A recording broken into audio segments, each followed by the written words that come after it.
So what's up guys, good morning. So for today's video, meron tayong lalakarin.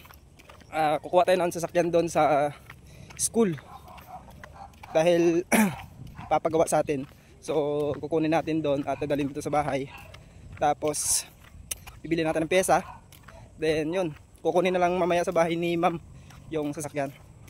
So yun, abangan nyo mamaya kung anong sasakyan at ano yung gagawin natin doon sa sasakyan na yun. Tapos nandito tayo sa school yan. Hindi na ako pumasok dyan dahil may intram sila. Hindi na ako pumasok kakaya. So ito yung sasakyan. Kinain natin na lang ni ma'am yung susi. Tsaka yung budget na pambili ng pyesa. So yun tawag dito. Yung gagawin pala natin dito mga boss ay may tagas na langis to. Papalitan natin ng valve cover gasket. Ayan. So yung 1,000 na to. Yung valve cover gasket kasi nito ng Hyundai Accent ay 780 lang. Then bibili ako ng isang contact cleaner para panlinis sa mga nagtagas na. Ayan. Okay, so let's go. Abangan nyo mamaya ang pagbaklas natin. Ito lang yung budget natin sa pyesa. Mura lang yung valve cover gasket ng Hyundai Accent eh. Okay, o tara na. A few moments later. Boss, nakalimutan ko na nagbablog pala ako dito. So ito, nasimulan ko na. So ipapakita ko lang sa inyo kung bakit papalitan natin ng valve cover gasket. Ayan o, naliligo ng langis. Pupatak dun sa tambutso, delikado yan. Ayan. Ayan. Yan, pag ganyan kasi mga boss, pag yung langis ay pumapatak dun sa tambutso, may tendency yan na masunog yung makina nyo. Ang worst pa dun ay pag hindi nyo naagapan, masusunog yung buong sasakyan nyo. Alam nyo kung bakit. Once na malayo yung takbo nyo at papatak ng papatak dun sa tambutso, liliyab yan dyan. So dun yung magsisimula ang apoy. Hanggang sa, syempre, plastic lang mga to, mga guma dyan. Dyan magsisimula ng apoy. Yan, hanggang sa pag hindi nyo naagapan, nasa bundok kayo, walang tutulong sa inyo na magpatay ng apoy.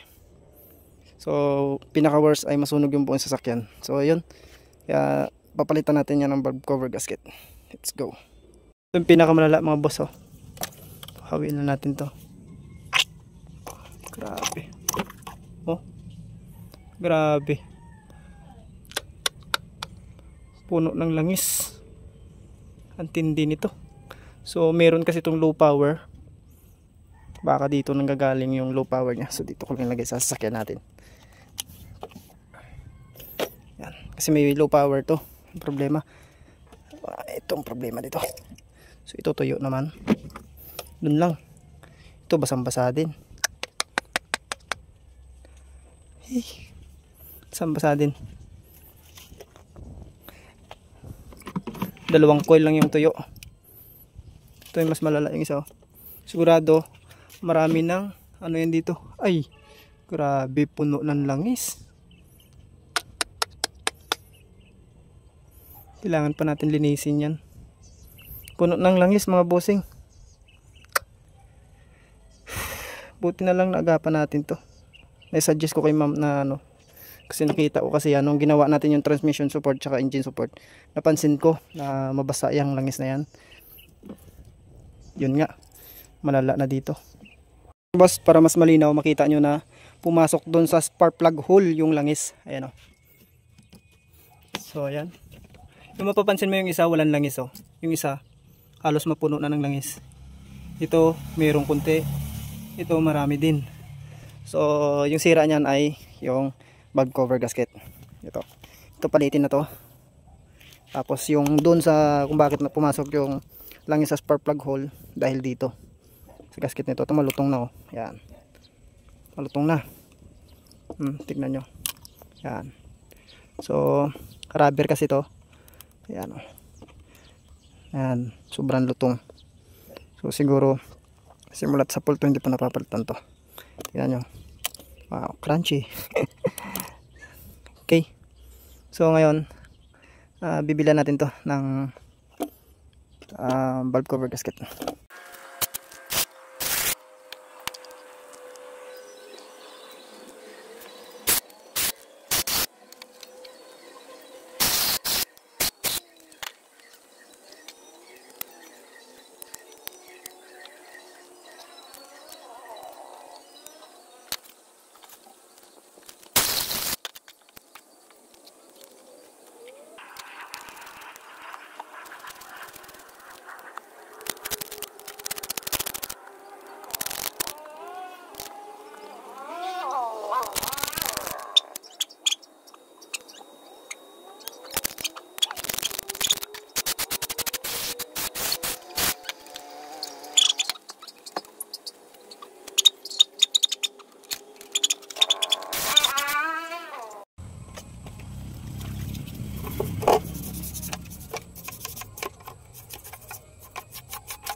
mga boss, malinis na. So mapapansin nyo itong bagong rubber natin ay no. Yan ganyan pag okay pa.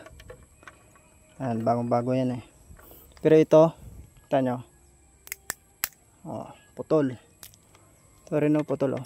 Oh, putol. Eh yung ano na, overdue na sa ano niya. Tawag dito sa lifespan limit. Madudurog na yung mga rubber na yan. Kaya pinalitan natin bago. Ito. Yan ma'am, bago na to. Okay. Yan. Very good.